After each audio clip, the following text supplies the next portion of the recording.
Do you know how hunters in the jungle catch the monkey? Do you know how they do it? So, they do not use a cage to catch monkeys and things like this. They use a heavy jar with a narrow neck. They put sweet fruits and nuts inside the jar and leave it on the ground. So, what do these monkeys do? They walk to the jar and put their hand inside, and the monkeys grab the fruit. But when it tries to pull its hand out, it cannot. Its fist holding the fruit is too big for the opening, so it cannot pull it out. The hunter slowly walks near the monkey and catches the monkey. This is how people actually catch monkeys in the wild. The monkey sees the hunter. It knows it is in danger. All it has to do is to run away and be free and let go of the fruit. But it refuses to let go. It holds on as tightly as possible to its food. So what happens? The monkey traps itself, not because of the jar itself, because of its own grip. And we all laugh at the monkey, for being stupid. But now look at us. What are we holding on to so tightly is our own stories, and we have trapped ourselves with that. We go fall into the pit. We go fall into the trap of spirituality, unwanted techniques, breathing techniques, unwanted meditation, unwanted people, circumstances, and then we complain that the life is so difficult. Don't be narrow-minded. Be courageous. Be brave. Give up all the unwanted attachments and desires that you are having and be done with this drama. It is easy actually. It looks difficult only in the beginning, but it is easy, provided you are sincere and dedicated. If you are holding on to your story, if you want to love and to be loved, if you want people to come and tell you good stories and things like that, you will never move on in this world. You are still holding on. The moment you hold on to good things and the moment you hold on to bad things, you are still bound. You see, what is this existence that everyone praises, and many people feel that existence is a death sentence and they wish to escape it. You see, one moment there is a child is born and we all call it miracle, right? Everybody celebrates when the child is born. And another moment, the same child grows into an adult searching for peace that never actually exists.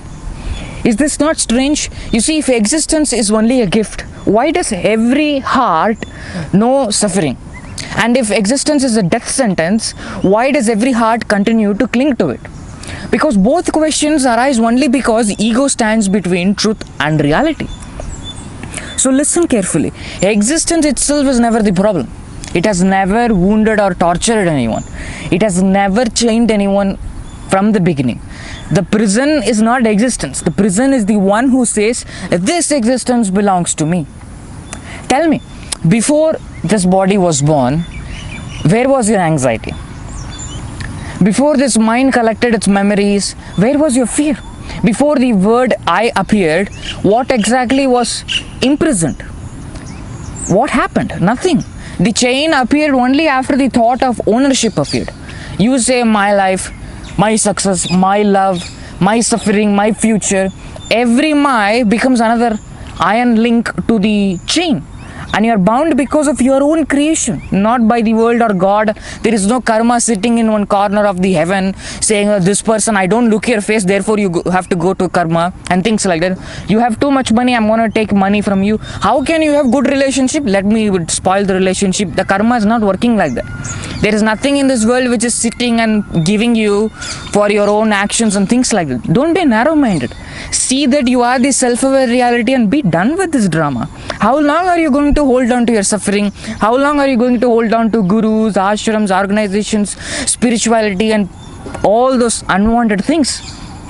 You are like the king and queen who has the entire kingdom for yourself but begging for spirituality which is nothing but few coins that has fallen down on your roads. See that you are the unblemished, absolute, ridiculously, purely, absurdly the self-aware reality and be done. It is an easy thing actually. Of course, initially it will look difficult because the mind is used to holding on and the mind does not want to leave. When I tell truth to people, people ask me question, why are you attacking me? And I'm like, who is attacking you? Only when your belief system is shaking, then you consider it to be attacking. When your assumptions are being questioned, then you consider it to be attacking. But nobody is attacking anyone. I'm asking you the truth. If you call yourself to be having wisdom, if you call yourself that you want to be liberated, why hold on to your pathetic stories? Why hold on to all your unwanted sufferings or unwanted good things that you have done to this world? Why hold on to the nonsensical stories of how America is, how Americans are? Why hold on to all that unfair thing that has done to you if you truly want wisdom? Are you seeing what I'm seeing? We want wisdom, but we do not wish to give up our stories. We want wisdom, but we still want to wake up middle of the night and overthink our life. We want wisdom, but we still want people to come and tell us how good we are, how nice we have been, and things like that. Are you seeing how pathetic creatures we are? You are neither the earth, nor water, nor fire, nor air, nor space, nor this, nor that, and things like that. Know yourself as the pure self-aware reality and be done with this. Once you see that there is only the self-aware reality, all your unwanted sufferings, attachment, desires, everything will vanish. You will have a proper sleep. I'm telling you from my own experience. I too have been through suffering. I too have been through all those things from the world. But if you truly want wisdom, drop your stories. Drop your anxieties. Drop your attachments and desires. And let me tell you, you have proper sleep. And I have a very good sleep. From so long, I'm having a proper sleep. The only time I wake up is to go to washroom in middle of the night. That's it. Otherwise, I don't wake up in middle of the night thinking why life is like this. At this age, I should be enjoying. Why am I sitting and speaking to people and doing social service or doing, preaching people? I don't think like that. Only narrow-minded people do that. If you truly want wisdom, give up everything. I'm not saying, run to an ashram like a coward. I'm not trying to tell that. Develop wisdom by involving with this world. If your spirituality is not letting you live in this world, what spirituality are you having? If your wisdom is not letting you fight your anxieties and schedule your sleep cycles, what wisdom are you having? Anyone can go on talking about love, about desires, attachments, but if you can't have a proper good night's sleep, what wisdom are you having? Are you seeing what I'm seeing? The funny thing in this world is that people who do not know love are talking about love. People who do not know politics are running governments. People who do not know acting are acting in the movies. It's so funny, people who don't know the meaning of Bhagavad Gita are running ashrams and having millions and thousands of followers. How absurd is the world that we are living right now?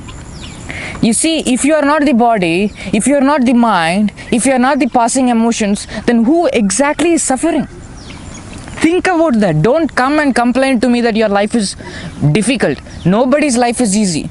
Even my life, I'm not saying I'm having so much money to do everything in this world. Everybody is going through struggle. But if you are truly sincere, do not complain. Sit and go through the world. Don't be a child begging for God to come and save you. Grow up. Face things with your own wisdom and with your own understanding. You see, a cloud cannot imprison sky. Similarly, the emotions and desires, attachment cannot imprison the one on whom all these things are happening. The clouds appear, they change shapes and disappear. The sky remains untouched. Likewise, thoughts appear, emotions appear, pleasure appears, pain appears, yet something remains completely unchanged, and that is you. That is what you are. But you refuse to look there. Instead, you chase the clouds. Instead, you want to chase the stories of spirituality gurus. You want to hold on to your stories of how the world has been unfair to you, how you have deprived of love and you are searching for love. How long will you keep collecting all this nonsensical stuff? How long do we want gods and goddesses to come to this world and tell the same thing again and again? Oh my God. How many victories will satisfy you? You tell me. How many failures will break you before you see that neither victory nor failure has ever touched your true nature? You stand before a mirror and mistake the reflection to be yourself. See that you are the self-aware reality and be done with this. It is such a simple thing. Truth has always been simple from the day one. It has never been difficult.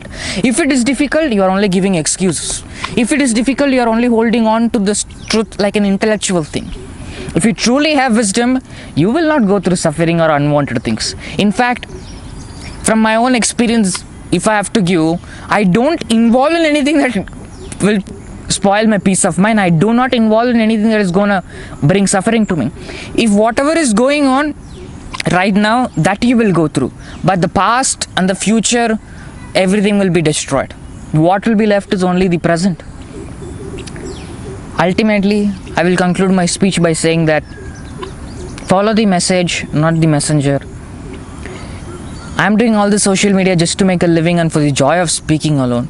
You are the self-aware reality, which is the substratum of all, whether you like it or not or believe it or not. Thank you.